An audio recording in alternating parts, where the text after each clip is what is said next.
Troisième invité aujourd'hui, donc c'est June Purvis. So when you want to sit, June, this is one, yes, okay.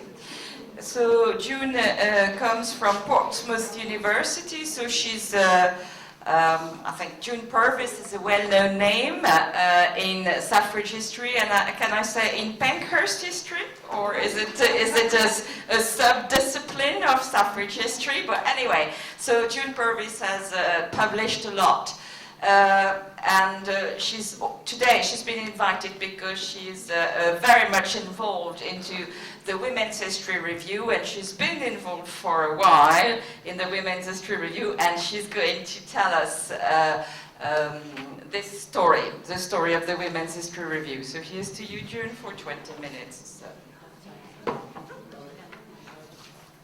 Is that all right for the microphone? Can you hear me? Yes, about that distance. Well, I'll just echo my thanks as well to Miriam and also to all of you to coming today to hear us. And I've been concerned for some time that we don't have enough contact with women in France and French women's history, so I'm really delighted to be here today. Now, Miriam gave us some questions to think about in regard to this particular talk. And I haven't done a PowerPoint, but I've done a little handout. You've all got that, have you? Yes. Yes, and I put 1, 2, 3, 4 on there. Bit directive, but I thought it's easier, and I thought other people will be doing posh PowerPoint, so I thought I'll go back to the old handout. One of the questions Miriam asked us to think about was the foundation of our journals. Well, I founded Women's History Review in 1992, so I've been editor now for 20 years. Quite a long while, but it's quite interesting because you do pick up all tips on the way, and the job becomes a bit easier, even though our flow of articles now is very, very high. Well, why did I found it? Well, there were two key reasons. I wanted a women's history journal that published a lot on women's history in Britain, because it was my area of research interest and also the areas that I was teaching. And I could never find enough on British women's history, despite the fact that Gender and History was already there, and the Journal of Women's History, a very good American journal. So I founded it partly really to forge a sort of wider intellectual field that I thought was waiting to be developed in regard to women's history in Britain. And the second reason why I founded it was that I was rather concerned in the way that Mary Cross was, I think, about all this converting from women's studies and women's history to gender studies and gender history in the year 1992. I had a feeling that gender depoliticized women, that it could make women invisible, and I wasn't never quite sure, and I'm still not quite sure how you write gender history. Do you give equal weight to men and women, to masculinity and femininity, or what? Whereas I thought if you had the focus on women, it meant women were no longer invisible, although they are clearly gendered and live in a gendered relationship. So it's not excluding gender, but it is saying the prime focus is on women, and that's what we would encourage. We've got this plain cover, as you can see. We've gone a little bit larger over the last couple of years, but that's a little bit about the foundation. About our aims, if you look at note 2, right, note 2 on your leaflet, a little bit there about our aims. We're an international journal, an international board, and no journal can exist without all the people who sit on the board. We have referees there who give off their time very, very generously to referee articles. Every article comes in initially is screened by the editors and then is sent out to referees. And those referees write a report, and sometimes reports differ. You may get one referee who loves an article, another one who says reject or rewrite and resubmit. So sometimes our articles go to 4 referees. It's not unusual. And we do ask people outside the board to referee articles for us. We get very few from France, so I would very much welcome a greater input from you there. If you also look at our aims here, I missed a bit of that, didn't I? I put we're an international journal. If you just look above that, we have 3 deputy editors, one in Australia, Joy de Moussy, so she covers the Australia and Pacific Rim. One in Britain, that's Catherine Gleadle, who tends to take all the submissions from Europe, and then one in America, Pamela Scully. We get less from America.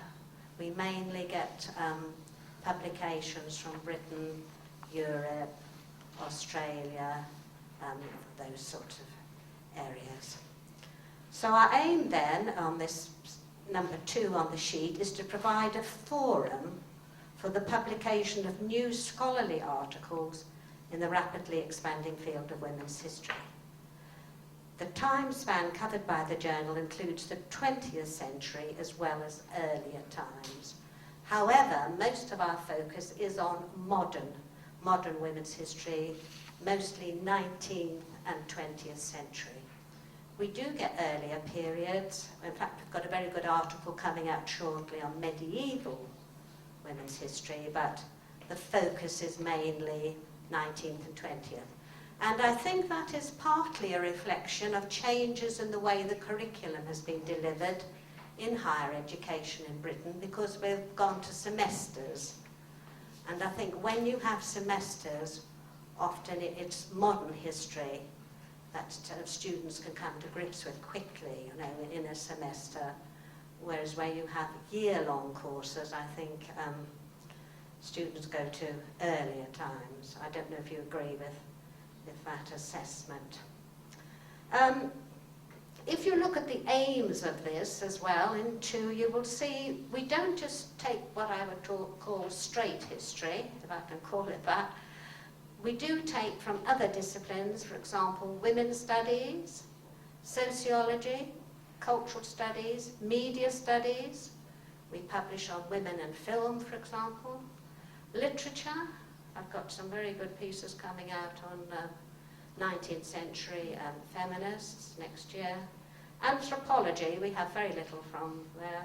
Politics, social policy, little from social policy, social administration and philosophy, hardly anything from philosophers, all right? But we do say that we'll further feminist knowledge, right? So that word feminist is up there strongly. Theory, consciousness, action and debate about women's history and or gender relations in history. And we do put on there, we welcome a variety of approaches from people from different cultures and backgrounds. So that's more or less what we're sort of at. Miriam also asked me to say a little bit about the main developments since the journal was founded. As I said, we were mainly British women's history. Now we're very, very much more international. We have articles on Chinese women's history, a whole range of things. And I just bought this current issue of Women's History Review. No, it's the July one, I beg your pardon, the July one, because I thought this might interest you. So we've got an article here on constructing citizenship, women, welfare and refugees in France, 1939 to 1940. Then one on a girls' association in Leeds. Then we have one on women in Scottish history, one on health visiting and district nursing in Victorian Manchester, England, an article on Mary Wollstonecraft, and then a sonnet, a poem, to the suffragette Emily Wilding Davison. We also have in this issue a prize essay, which is where we tie up very clearly with the Women's History Network UK, a prize essay by a young woman on sexual dysfunction in early modern England. So you can get an idea of the range of the articles that we publish. We also have in this issue, which is partly why I bought it, an article called a viewpoint. Now, most of our articles are academic articles up to 8,000 words. We use footnotes and the refereed, as I said. But we also take viewpoints, which are up to 3,000 words, and we tend not to get many of those. The viewpoints are where you might want to try and fly a flag about a particular issue you feel strongly, or perhaps tell a life story or something like that. And in this particular issue, the viewpoint here is a piece about the feminist writer and journalist Rebecca West. It's a piece written by one of her secretaries. And I happened to meet this secretary at a conference I went to, and she gave a fascinating talk about Rebecca West, you know, all the sort of tiny little things that you wouldn't often pick up in an official biography.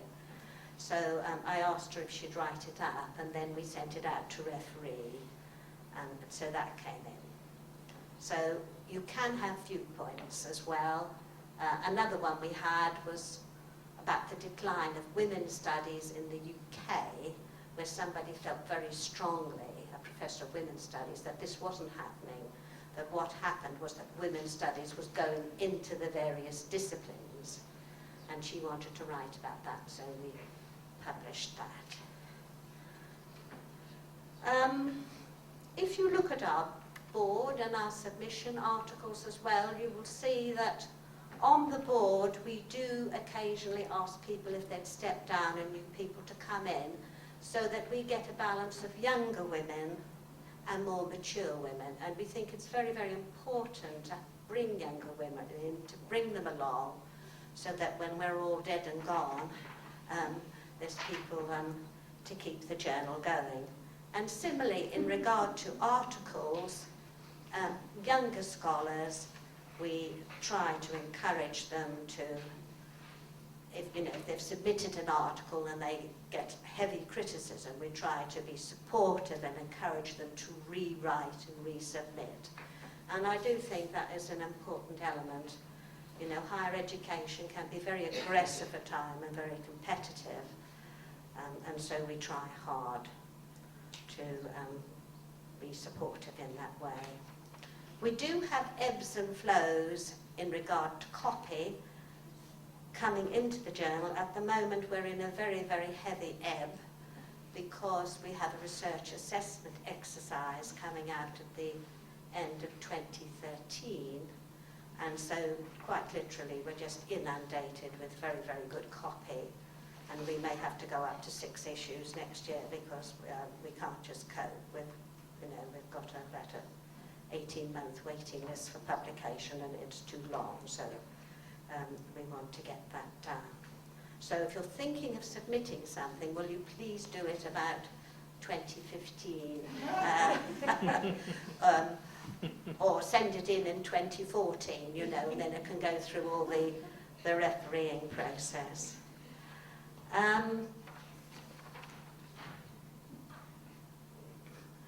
Miriam also asked us to speak about whether articles have to be submitted in English. We do ask for that, and I'm sorry if you think it seems imperialist. It's not being imperialist, it's a practical thing that if we had an article, say, submitted in Spanish or French or Japanese or Chinese, what we have to do is to get referees who are specialists in that field and can read the language to referee the article. And it would make it incredibly complex.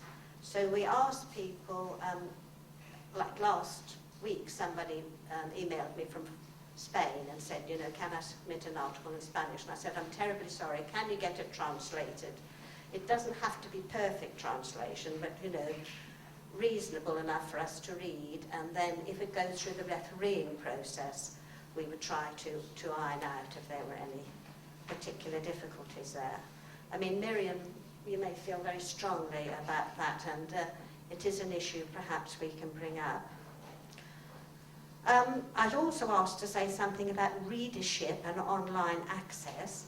I assume that most of our readership is academics and students, but I was just discussing this with June Hannon, I do get the occasional letter from a member of the general public, and it always cheers me up when I do. I have this lady in Bolton who writes to me occasionally, because she sees it in her local library, and she said she enjoys, you know, a particular article or so.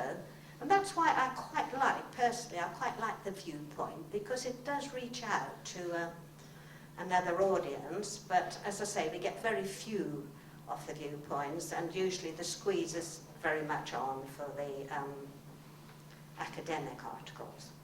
But we do insist that our authors write in an accessible style. I have very, very little sympathy for some of this mumbo-jumbo that's come out from postmodernism and post-structuralism, I'm afraid. I don't mind if you can access it, but I do think that some of it is impenetrable, and I think it's created terrible barriers for feminists and for students as well. That's my particular gripe, all right? Asked also to say something about the role of the internet and digital print. Well, over the last 3 years in particular, we've seen quite a big shift in Routledge from people reading the hard copy, reading this, to going online. Up to the first 13 volumes, you can access anything online and download it. After the first 13 volumes, you have to have a subscription of some kind to access it. We do have quite a well-developed website. It's up there, and I hope it's accessible for everyone. I'm not a computer expert, so if I can use it, I hope you can. So I think that's about my time, that, isn't it? So just to say, I do hope people from France will begin to send us articles, and also to contact our book review editors if you have books that you would like reviewed, or if you would like to review. You know, we're always interested in new people coming in and writing for us. Thank you.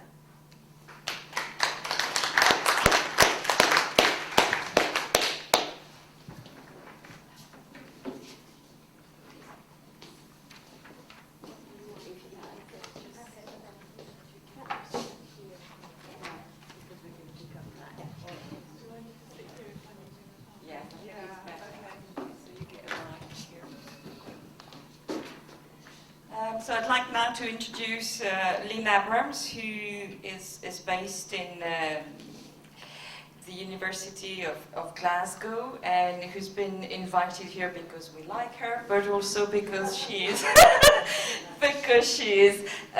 she's involved in gender and history, which is I would say the second big review in Britain about women's history and the history of gender as well. So I think Lynn is going to explain this very much better than I do. So about 20 minutes. Yeah. Okay, thank you very much, Miriam, and thank you to all of you for coming along today. It's really, really nice to be here. And I was just thinking, as the other people were talking, I could have been here with other hats on, because I have been on the committee of Women's History Network a long time ago. And I'm also currently convener of Women's History Scotland, which does a number of the same kind of activities as Women's History Network. But actually I'm here as one of the current editors of Gender and History. And I'm kind of going to hope that many of you will be familiar with the journal, because really embarrassingly, our publishers, Blackwell, should have sent a box of samples and all sorts of PR material, and either they didn't, or the box has disappeared between the UK and France. But I do have some business cards that I can help send out to you. I'll give to you if you're interested. So, well, I'm going to say a little bit about the history of the journal and the kinds of things that the journal does, and then at the end I'll tell you how you can get published in the journal, because I imagine some of you might be interested in knowing that. Gender History was founded in 1989. And I think since then it's established itself as, well, I would say the leading international journal for research and writing on the history of gender and sexuality, I think. And the current editors are myself, Professor Eleanor Gordon and Dr. Alex Shepherd at the University of Glasgow. We are all in the Centre for Gender History at Glasgow University, and incidentally, I think Glasgow University has the largest number of gender historians in any university in the UK at the moment in one place, so it's a great place to have the journal. And we also have a US, there has always been also a US editorial team too, which comprises Sarah Chambers, Ruth Karras, and Regina Kunzel, and they are currently at the University of Minnesota. And we work very closely with the American team, but we are in charge in the UK. We make most of the major decisions. I'm just showing you our kind of online page here. The founding editor, I'm sure you may well know, was Leonora Davidoff of the University of Essex, who was most well known at that time for her work on the gendering of the middle class in England, Family Fortunes. And she was also working with US editor Nancy Hewitt, then in southern Florida. And from the very beginning, the journal was developed as a collaborative venture between the UK and the USA, with editorial teams in both countries. And perhaps actually just as important, editorial collectives in both places. And the collectives include members from the UK, or the UK collective includes members from the UK and further afield. Mostly our collective includes other members from Europe because we do try and meet as a group. And the collective members do have a regular input into the shape and contents of the journal. So the opening editorial of the very first issue of Gender History, this is what the editorial collective said, and it was a statement by the editorial collective. So, gender in history brings to the study of history the centrality of gender relations, and to the study of gender a sense of history.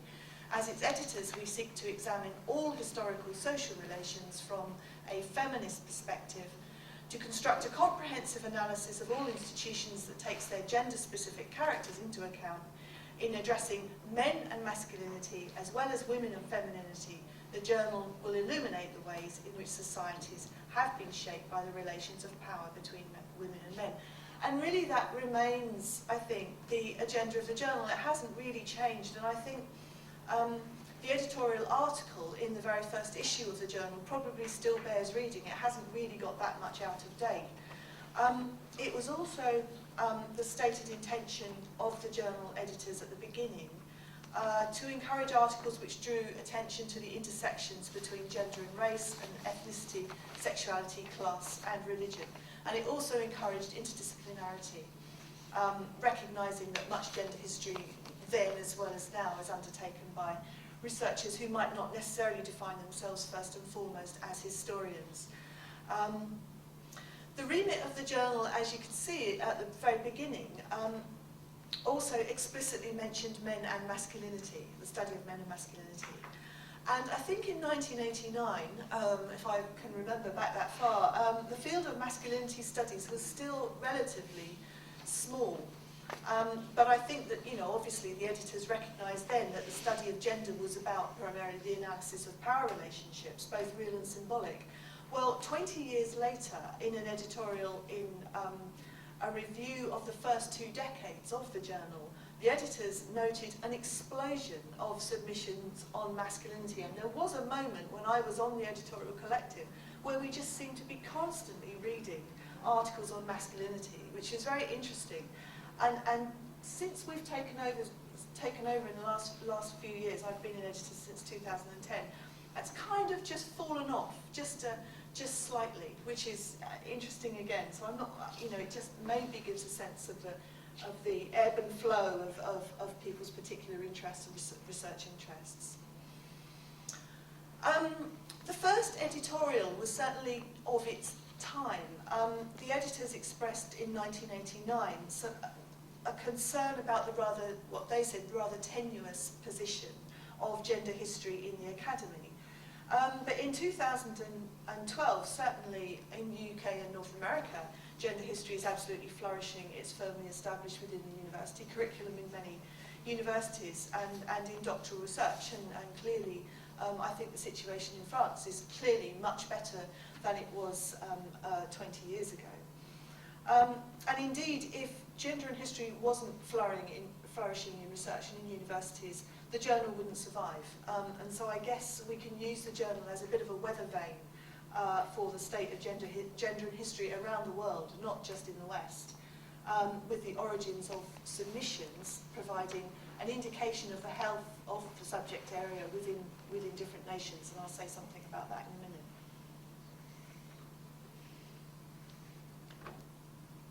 Now, we do have an international reach, both in terms of readership or circulation and in terms of the articles published. It's really gratifying to us as editors that the journal is being accessed on all continents, and that is absolutely aided in recent years by the huge shift to online publishing.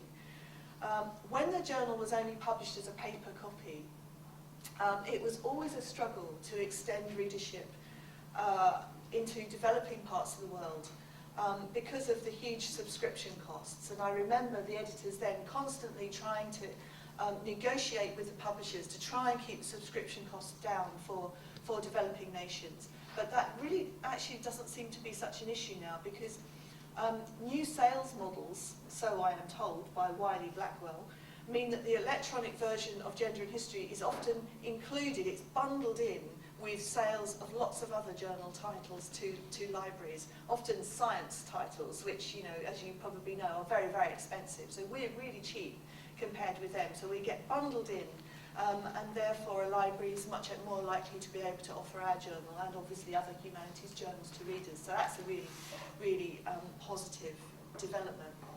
So here's some figures. You just might be interested to see what our global usage figures are, which is interestingly calculated by the number of downloaded articles from the website. So you can see that the highest usage is in the UK and the US, followed by Europe, Canada and Australia and New Zealand, which you would expect. But the publishers are particularly interested for the 4% figure for India. And apparently that figure is very high compared with some other humanities journals. So we'll be interested to see where that goes. And also the figure for China. And we are receiving more articles on Chinese women's history and so on.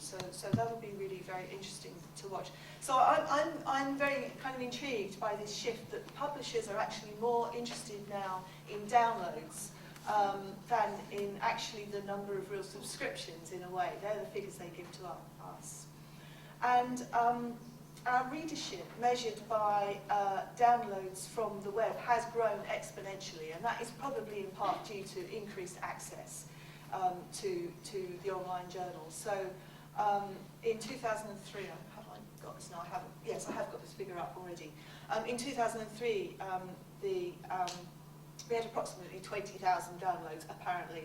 That increased to 50,000 in 2008, and it's now about 80,000 downloads a year.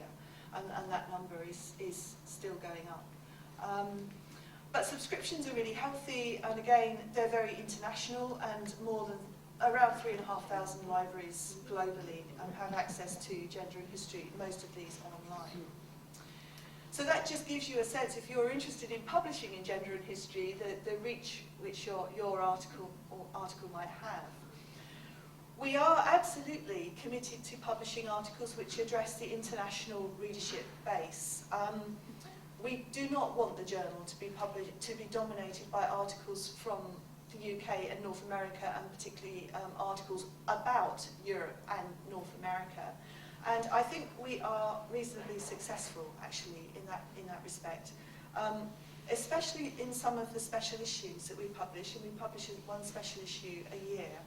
And for instance, the special issue of 2010 on historicising gender and sexuality was particularly wide-ranging. If you have a look at the contents, and that's not the entire list of contents there, but it was quite wide-ranging in terms of the parts of the world that the articles were addressing. But it remains the case that many of those articles addressing gender issues in parts of the world less familiar to gender scholarship are actually written by Western scholars. So that's quite an interesting kind of problematic. Western, scholars based in the West writing about other parts of the world. It's much harder for us to generate good quality research articles from those developing countries or those countries where gender and history is only just developing. So we are trying to work in that. But we do accept articles from scholars, whatever their language. We will absolutely do our best to make good quality judgments about those articles. So we frequently publish pieces from authors whose mother tongue is not English. We do arrange for translations. In fact, the forthcoming issue, I think, does contain an article translated from French. So we are absolutely open to that. So please don't be concerned about that, and we absolutely will accept articles in French. French is not a problem for us. Might be for me personally, but it's not for us as a journal. But it should be said, I think, that publishing, and Miriam, you asked us to address this. I mean, I think publishing in the English language does give us that international reach. It means we have a global readership, and I think as those usership numbers indicate. One area in which we do pride ourselves on achieving an international coverage is in our book review section, and I must say that's the bit that I always read first when the issue comes out. Our book review editors have always tried very, very hard to review books on areas and themes less well known and perhaps unlikely to be reviewed elsewhere. And it is becoming very difficult in the UK. I don't know what it's like here, where book reviewing comes a long way down the list of priorities for academics, because it doesn't really get you any brownie points with your superiors. So we absolutely welcome offers to review books. So if you are interested in reviewing books for gender and history, please let us know. Email us, contact me, contact our book review editor, Gabby Neha, and absolutely, tell us the kinds of areas that you would be interested in looking at, and we'll probably take you up on it, because we're always looking for new people. Now, if you are familiar with the journal, this is the forthcoming issue. Yes, this isn't out yet. This is just about to hit the well, I was going to say hit the bookshelves, but it won't. It'll be hitting the web, I suppose. This is our forthcoming issue 24/1, and that is the article in which we have the article that's been translated from French, which is the Muscles, Nerves and Sex articles. I just thought I'd give you a kind of special preview of that. Yeah, if you're familiar with the journal, you'll know we publish 3 issues a year, and one of those, the third, is always a special issue which is focused on a theme. And that special issue is also published as a freestanding book by our publishers. And this is a kind of range of some of the special issues that we have had in recent years. And again, you can see they're quite broad. Every special issue tries to have quite a broad chronology and a broad spread of articles, from different countries. And the most recent special issue on gender in the pre-modern city was rather different in that all the articles were focused on the pre-modern city, but again, we had very wide reach in terms of the sort of international perspective taken by those articles. So that's the special issue. Issues 1 and 2 contain a combination of long research articles, usually about 10 to 12,000 words,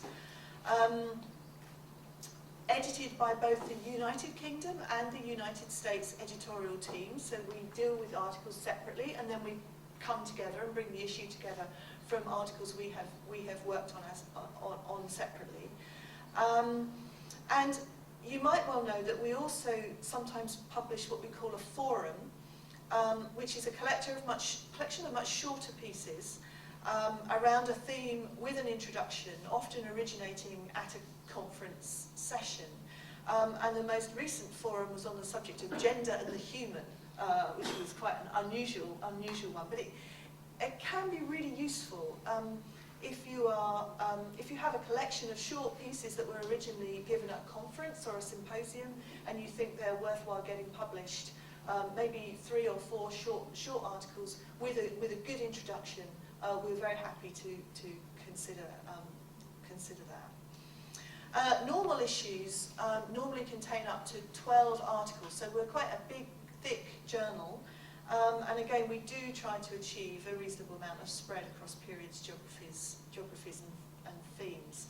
And if I just go back to that forthcoming issue, you'll see we do have a good number of medieval articles, actually, which is really, really pleasing. And all sorts of things. Just having a look at myself. Early American Republic, Austrian history, Canadian war workers, Cuban literacy campaign, and so on and so forth. Basically, we publish what comes in. We do try to actively, often using our editorial collective, to elicit material from underrepresented areas and periods. And for a long time, we were really worried about the lack of medieval articles. Medievalists didn't seem to see gender and history as a good journal to publish with. That just suddenly seems to have changed in the last 3 to 4 years, and we just had a moment where we were just inundated with medieval material, which is really great from our point of view, but we would also publish classical material too. So, so we do tend to kind of try and elicit stuff where we feel we're a bit underrepresented. But for the most part, the journal reflects what we get, what comes in. We encourage articles from both established scholars and new scholars. Everything is dealt with anonymously when it's submitted. When a piece is submitted, it's submitted online. Our editorial administrator anonymizes the material for us as editors to read, so we don't know who submitted it, whether it's a famous academic or an unknown new scholar. And every article is also anonymous as it goes through the review process. So basically the quality of the piece is absolutely key, as is relevance to this particular journal. We do receive quite a lot of material that is not historical, and likewise we are not likely to consider something that doesn't fall squarely within the remit of the journal, but otherwise actually we're pretty open-minded. And we do certainly accept articles which are really what I would call women's history, as long as they do incorporate a gender perspective. You might be interested to know that from the end of this year we are moving to what's known in the UK as online early publishing, which means publishing articles on the web as soon as they are ready, rather than waiting until the print version is due to be published. And that might be really helpful, obviously for a lot of UK scholars who have deadlines by which to publish material, but I think also for early career scholars too, who are looking for jobs and might really want to get something out quickly.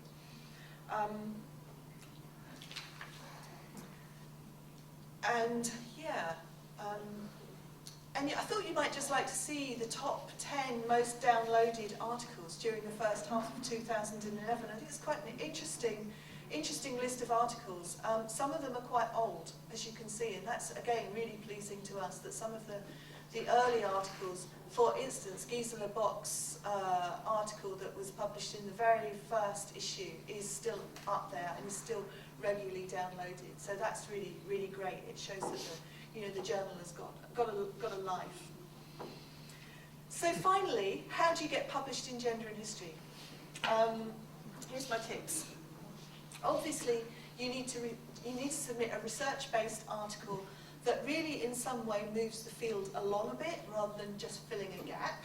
Perhaps that goes without saying.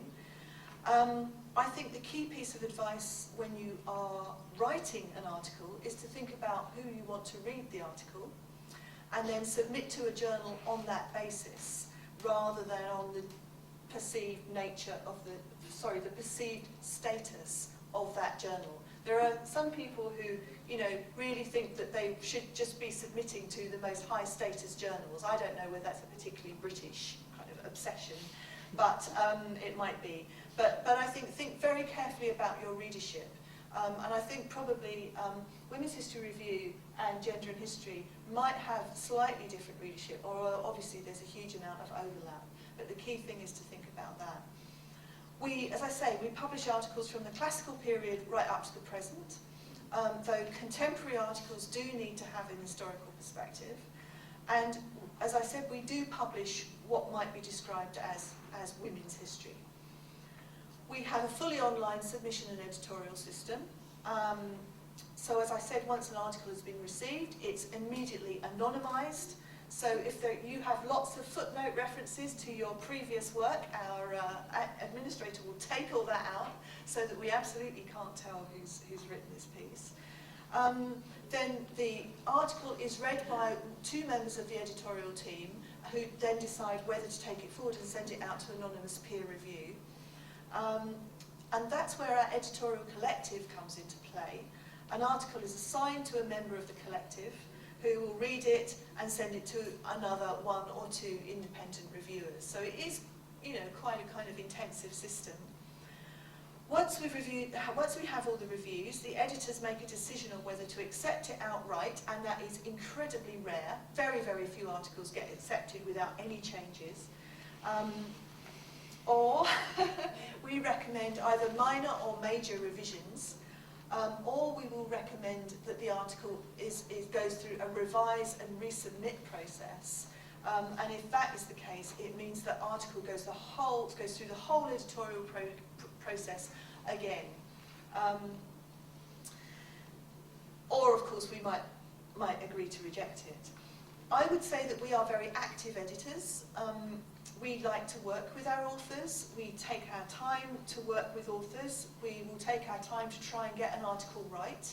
So sometimes an article will go back to an author 2 or 3 times to get those revisions right, rather than just saying, oh yeah, that's fine, let's publish it as it is. So we have spent quite a lot of time working with particularly early career scholars to try and help them improve their pieces. And particularly to make articles reader-friendly for the readership that we have. Lots of people are they often just don't explain things enough because they are very used to talking to quite a sort of small circle of people. So often you have to explain and provide enough context for our international readership. But we see our editorial process as a dialogue. We recognise certainly that not all reviewers' comments need to be taken on board by an author. I think that's important to be said, and I'm just about to finish. We do have a high rejection rate. It's probably about 75% at the moment, which sounds incredibly high, but much of what is rejected falls out with our remit, is simply not of a high enough standard in the first place, and so on. And that would be things like dissertations that haven't been really revised, poorly reworked chapters, those kinds of things. So I think the key to getting published is quality, originality, rigour and relevance. And if you are a postgraduate or an early career scholar, or you have students like that who want to submit to us, we would recommend obviously that you have someone read your piece before you submit it. And us as editors are very happy to respond to queries about whether your article is appropriate to the journal before you go through the whole online submission system. So thank you very much for listening, and I'm happy to respond to any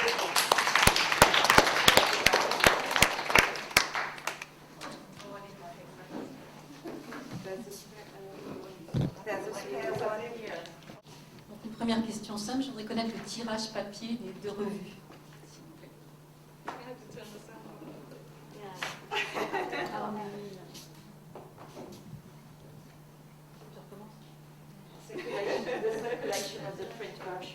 Oui, le tirage papier, combien d'exemplaires papier sont imprimés vos 2 revues? Do you know, I don't think I have those figures to hand, and actually I don't even think that the publishers gave us those figures, which is interesting. Il est devant. Il est devant. Sorry.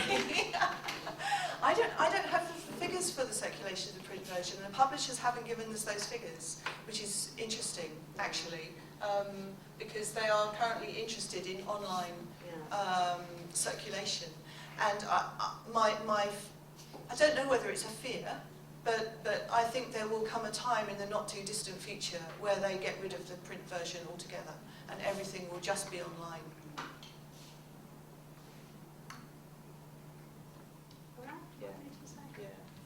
Something about that.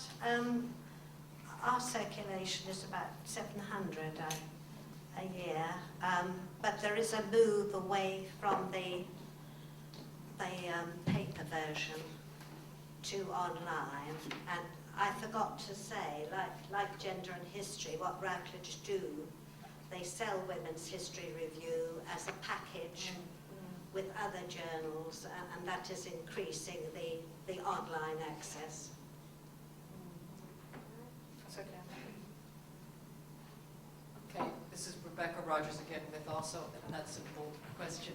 I understood that Women's History Review, June, you've been there from the beginning, but the deputy editors are revolving. Could you say something, Lynn, about the turnover and, you know, do editors come in for a certain stint and Yeah. how is that work? They do. They do for different periods of time. So I think Lee Davidoff and Nancy Hewitt took it on for a certain number of years. I think 5 years is a kind of good period of time to take on the editorship of the journal, because it gives you time to understand how it works, to make a difference, and then walk away. I mean, we find it a huge amount of work. We don't really get any credit for it from our university. We think it's a good thing to do, obviously, for the good of gender history research. But it doesn't give us anything, you know, in our careers, so to speak. And it's a huge amount of work. It probably takes up a day a week, really, of our time, even though we have a paid administrator, because the journal does earn a lot of money. And it's financed my trip here today, so it's a very healthy journal in financial terms, but it's very time heavy. But I think for us, we're going to try and keep it at Glasgow for a good time, because we think it's good for the institution to have the journal here. But you don't need it. You get English, right? Oh, right. Oh, it's in English. What was the question? It was about turnover of editors. Yes, well, I've been doing it, as I said, for about 20 years, so you get used to it. Our deputy editors stay as long as they like, as long as they're happy in it. But we have changed, I think, deputy editors about 3 times if they ask to leave. We ask people to stay for a minimum of 5 years, if possible. But there is a lot of learning the ropes, isn't it? And issues, you know, somebody submitted an article to us on, what's today, Saturday, last Friday, saying if it's accepted, can I then publish it as a translation in another journal? And I thought, well, that's all right. You just have to cite the original source. And then I thought I'd better just check with Routledge. And I found there is a formal process you have to go through if you want to publish the same article again, say, in Italian or French or Spanish. So you do learn all the time. But it is very time-consuming, but also very rewarding, I think. I still get a great delight when I see the articles you worked with published. I have a small suggestion about the Chinese usage. It's better to contact with the Chinese library to introduce or present your research just as today. Then the professor and the students will vote whether we will buy this database by internet. I think it will be popular in China because we need some international communications. Thank you.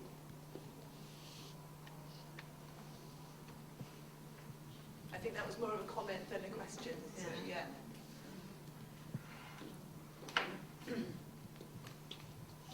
Je voudrais poser une question à propos de la langue anglaise. Je fais partie de la revue Clio et j'ai reconnu beaucoup de choses dans ce que vous disiez qui ressemblent beaucoup au travail éditorial que nous menons ici en France, mais il y a une différence quand même, c'est la langue. C'est-à-dire que la langue anglaise est devenue la langue internationale des chercheurs, évidemment. Et donc, il y a cette question de l'uniformisation des modes de pensée par l'anglais et aussi la disparition des langues, y compris européennes, qui deviennent rares, l'italien, l'espagnol, l'allemand, sans parler des langues scandinaves, puisque les Scandinaves sont passés pratiquement tous à l'anglais. Donc je voudrais savoir si vous êtes conscient de cette question, qui est une vraie question pour nous, parce que faire des traductions vers l'anglais, c'est extrêmement cher. Nous, quand nous réalisons des traductions de l'espagnol, de l'anglais, de l'italien, du russe, que sais-je, en français, ça nous coûte très cher, mais les chercheurs français en particulier ne sont pas capables de financer a priori des traductions vers l'anglais pour vos revues. Donc est-ce que c'est quelque chose que vous avez l'intention de prendre en considération financièrement et dans votre politique éditoriale? Well, I think my general response to your comment is I absolutely agree with you. I absolutely agree with you. I started out as a Germanist, a German scholar, and I know that translation of terminology and so on in German and English, it doesn't always work particularly easily.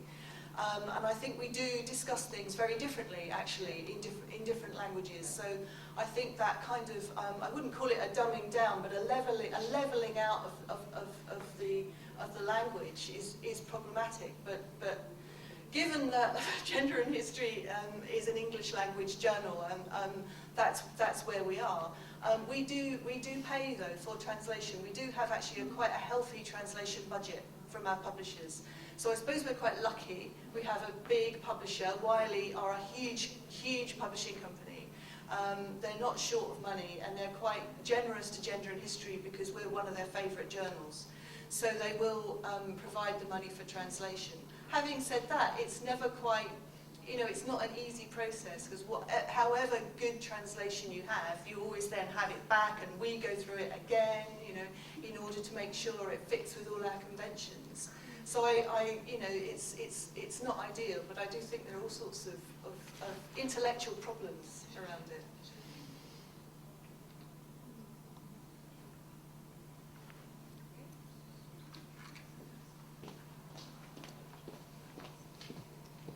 Pour poursuivre la comparaison donc, avec la revue française, donc Clio, Histoire, Femmes et Sociétés, est-ce que vous avez déjà l'une et l'autre discuté dans le comité de rédaction sur la possibilité d'un accès gratuit en ligne au numéro ancien?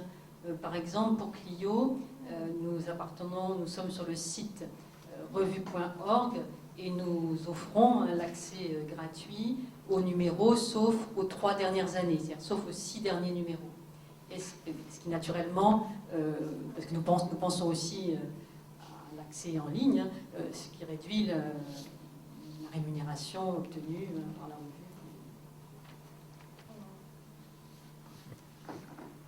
Well, I couldn't hear. Oh, you didn't hear. No.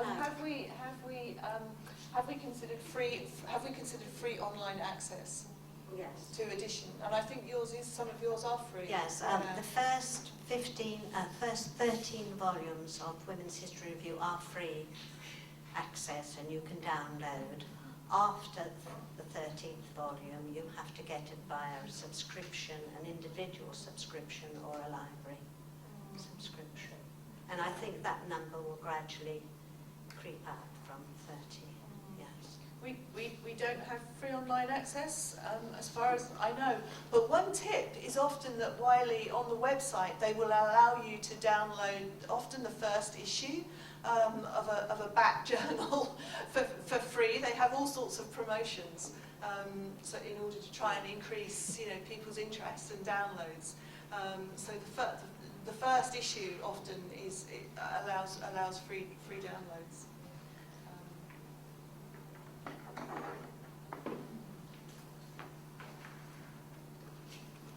Okay, any more questions? D'autres questions? So perhaps it's time for a break, and I'd like to thank very much our speakers for this session.